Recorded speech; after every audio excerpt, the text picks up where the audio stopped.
Sunrise. It's Andrew here with your small group questions for this week as we unpack Ephesians 5:21 through 25. As we begin to work through the Christian home, specifically this week we're going to be dealing with the wives as well as the illustration of the head and the body and how this works together in our understanding of marriage. And so the very opening question for us is, what does the term submit mean? How do we interpret it? And ultimately, as you work through it, why does that interpretation matter? How can a misinterpretation lead to bad ends?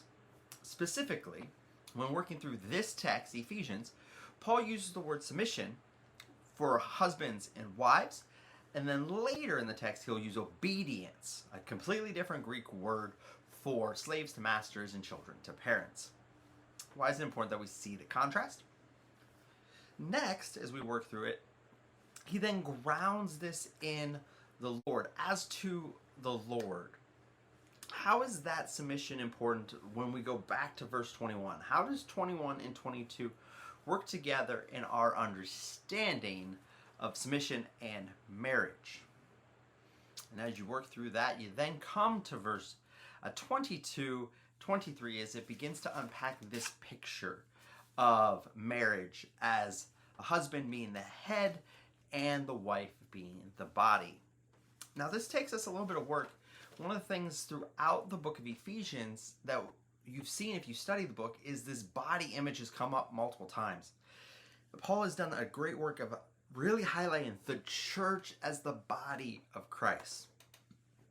Why is it key that we understand this relationship of the church to Christ to help us fuller appreciate the beauty of marriage that Paul is trying to encourage us in this picture?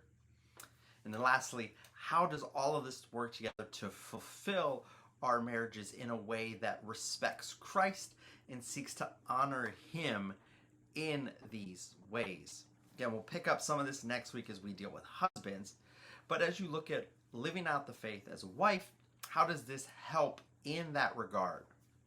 And then, of course, lastly, why doesn't Paul just give us a list of what this looks like? Why is it important that we see that this is the general principle of submission without specific activities along with it? Why is that important as we begin to unpack the reality that every marriage has these underlying true principles that God has called us to as Christians to live out, but how we live them out may look a little different in each and every situation. So hopefully you'll spend some time unpacking this, really dive into the reality of who Christ has called us to be and living out the faith, and then wrestling with that beautiful mystery that Paul unpacks here of Christ as the head of the body. Hope to see you guys on Sunday and again throughout the week as we unpack these things in our small groups. Have a great week. See ya.